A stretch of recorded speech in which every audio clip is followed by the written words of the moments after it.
अस्सलाम वालेकुम। आज के इस वीडियो में हम जिक्र कर रहे हैं जी स्विच स्टेटमेंट के बारे में। सी प्लस प्लस के अंदर यूज़ होने वाली जो स्विच स्टेटमेंट्स ये इफ़ एल्स की रिप्लेसमेंट में यूज़ की जा सकती हैं। यानी जैसे इफ़ एल्स में हम क्या करते हैं, मल्टीपल कंडीशंस के बेसिस पे मल्टीपल ब्लॉक्स को एग्जीक्यूट करते हैं। तो यहाँ पे भी हम स्विच करते हैं अमंग द मल्टीपल केसेस। तो हमें जब भी मल्टीपल सिचुएशंस में कोई एक स्पेसिफिक सिनेरियो को एनालाइज करना पड़े और उनमें स्विच करना पड़े तो हम स्विच स्टेटमेंट्स को यूज़ कर सकते हैं। तो स्विच स्टेटमेंट कैसे वर्क करती हैं उनको देखते हैं। फर्स्ट ऑफ ऑल ये सिंटैक्स है स्विच स्टेटमेंट का। आप एक कीवर्ड लिखते हैं स्विच, फिर उसके बाद आप एक एक्सप्रेशन देते हैं। इस एक्सप्रेशन के अंदर ऑपरेटर्स एंड ऑपरेंड्स कम्बिनेशन सारे हो सकते हैं, लेकिन रिस्ट्रिक्शंस कुछ ये हैं कि आपके पास ये एक्सप्रेशन जो एवेलुएट होकर रिज़ल्ट दे वो या तो इंटीजर हो बने या फिर करेक्टर बने। ठीक है, यानी हमारे केस में ये जो केस के लेबल्स जिनके साथ इन्हें मैच करना है हमने इस एक्सप्रेशन की वैल्यूज़ को, वो केस के लेबल या इंटीजर हो सकते हैं या करेक्टर हो सकते हैं। इसके अलावा आप कुछ नहीं दे सकते। तो मेक श्योर कि आपका जो एक्सप्रेशन है वो all the mix data types का भी है। तो एवेलुएट होके आपको जो वैल्यूज़ है जिसको आप as a case labels use करेंगे वो इंटीजर या करेक्टर हो। ये चीज़ें बस याद रखिएगा। सबसे पहले कीवर्ड आ जाता है स्विच, फिर पेयर ऑफ पैरेंथेसिस में हम एक एक्सप्रेशन लिख देते हैं। फिर यहाँ से लेके इस ब्रैकेट से लेके इस ब्रैकेट तक स्विच स्टेटमेंट की बॉडी कंसीडर होती है। अब इसमें जैसे इफ़ एल्स मल्टीपल में आप स्विच करते हैं, यहाँ पे भी आप क्या करते हैं, एक कीवर्ड लिखते हैं केस। केस के बाद आप केस का लेबल, ये जो एक्स वाई आपको लिखा नज़र आ रहा है ये केस के लेबल्स हैं।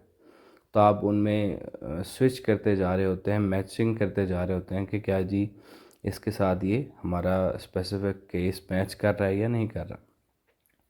फिर अगर ये मैच कर जाता है तो फिर ब्रेक स्टेटमेंट उसको ब्रेक कर देती है, यानी फर्दर केसेस चेक नहीं किए जाते। अगर नहीं मैच करता तो फिर नेक्स्ट केस को चेक किया जाता है और and up to so on.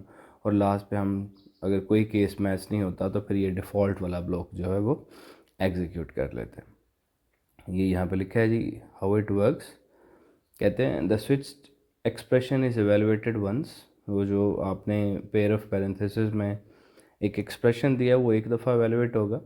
The value of expression is compared with the values of each case, या to be more specific case label. ठीक है, कि हर एक केस के लेबल के साथ वो कंपेयर किया जाता है। If there is a match associated block of the code is executed, simple as that। हम इसका अगर फ्लो चार्ट देखें, ये हमारे पास हमारा फ्लो चार्ट है। आपने स्टार्ट किया,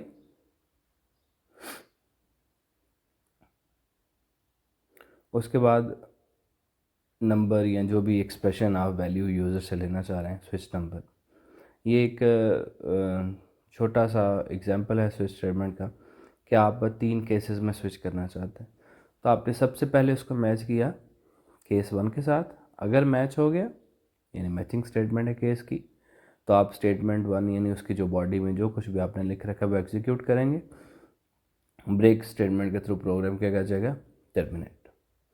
अगर ऐसा नहीं है फिर केस 2 चेक किया जाएगा, बिल्कुल वैसे अगर फर्स्ट इफ़ ट्रू नहीं होता तो एल्स इफ की तरफ मूव कर जाते हैं।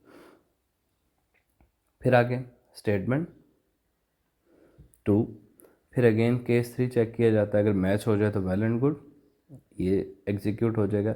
इन केस कोई भी हमारा जो केस है वो मैच नहीं होता, फिर डिफ़ॉल्ट स्टेटमेंट जो है एग्जीक्यूट कर दी जाती है। अब ये इसको एक स्विच को इलेक्ट्रिक स्विच की तरह अगर थोड़ा सा देख के समझने की कोशिश करें। फॉर एग्ज़ाम्पल हमारे केस में ये 2 LEDs हैं, ठीक है, LED 1 एंड LED 2। ये हमने पैरेलल बैटरी के साथ जोड़ रखी हैं। तो इसका एक टर्मिनल लेट्स सपोज हमने इसके जो नेगेटिव है, ये ग्राउंड है, वो एक बैटरी से कनेक्ट कर रखी है। एक स्विच है जो इन दोनों पॉजिटिव्स के दरमियान स्विच करता है। फॉर एग्ज़ाम्पल मैं अगर इस स्विच को इसके साथ मिला दूं यानी लाइट 2 के साथ तो ये ग्लो करना शुरू कर देगी, यानी ऑन हो जाएगी। अगर यही जो है वो मैं इस लाइट 1 के साथ मिला दूँ और ये वाला ख़त्म कर दूँ तो ये क्या करेगा, लाइट 1 ग्लो करना शुरू कर देगी। तो स्विच स्टेटमेंट भी मल्टीपल केसेस के दरमियान स्विच करता है। ये जस्ट एक समझने के लिए एक एग्जांपल दी है, ठीक है। अब सिंटैक्स का पता चल गया, ज़रा एक एग्जांपल भी डिस्कस करते हैं। फॉर एग्जांपल हम एक वेरिएबल है डे, उसके अंदर जो भी नंबर एंटर करते हैं, फॉर एग्जांपल 7 दिन होते हैं तो हम 7 नंबर्स में से कुछ भी एंटर कर सकते हैं। तो जो भी नंबर एंटर किया जाएगा उसकी वैल्यू के बेस पे हम बताएंगे भाई आज कौन सा दिन है, first day of the week, Monday, second day of the week, Tuesday and वगैरह वगैरह। तो हमने एक वेरिएबल डिक्लेयर कर लिया सबसे पहले, इंटीजर डे। मैंने जो कहा ये एक्सप्रेशन आपके पास इंटीजर या कैरेक्टर होना चाहिए, तो आप कैरेक्टर भी डायरेक्ट पास कर सकते हैं, इंटीजर भी डायरेक्ट पास कर सकते हैं। अगर कोई एक्सप्रेशन दे रहे हैं तो मेक श्योर कि वो एवेलुएट होके कैरेक्टर बने या इंटीजर बने, फ्लोट्स नहीं दे सकते, ठीक है।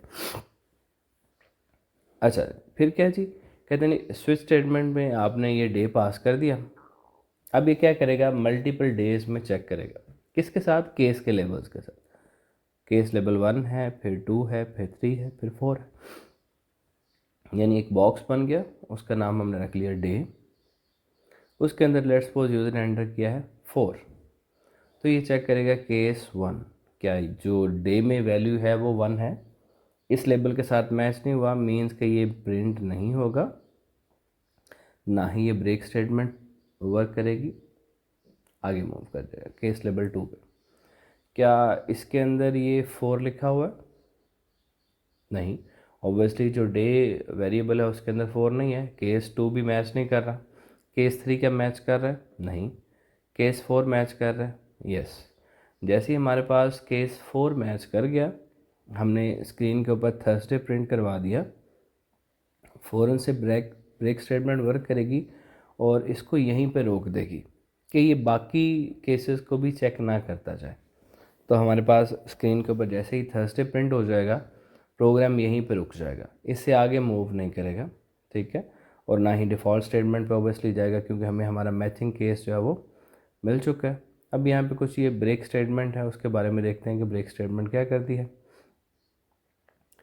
कहते हैं break statement, when C plus plus reaches the break statement break keyword, it breaks out of the switch block.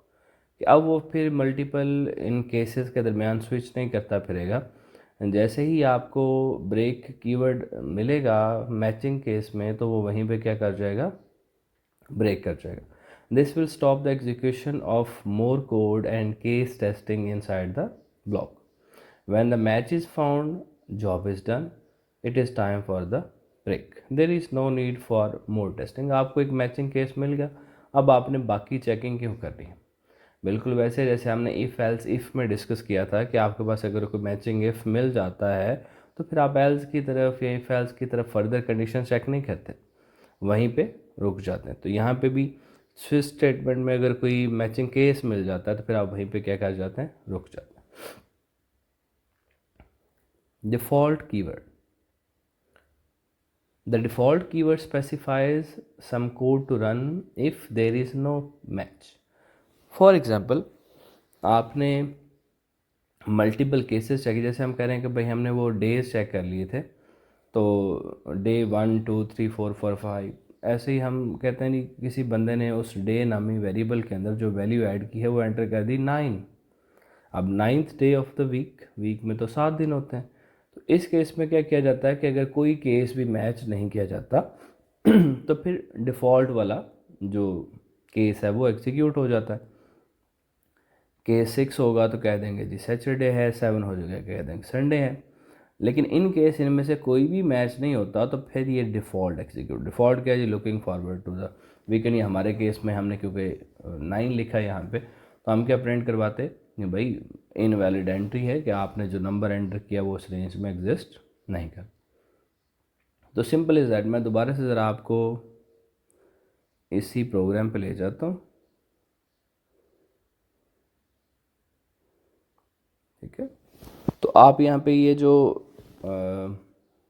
Expression दे रहे हैं, एक्सप्रेशन का जो है वो एवेल्यूएट होके इंटीजर या करैक्टर आना ज़रूरी है, क्योंकि केस के लेबल्स के लिए रिस्ट्रिक्शन है कि जी आप उनको करैक्टर्स और इंटीजर्स के अलावा कोई भी डेटा टाइप के तौर पे यूज़ नहीं कर सकते। ठीक है, ठीक है बेटा, थैंक यू। अब नेक्स्ट वीडियो में इसकी एक जो है वो कोड करके इसको देखते हैं कि ये काम कैसे करता है। अगर किसी का कोई क्वेश्चन है तो वो कमेंट बॉक्स में पूछ सकते हैं।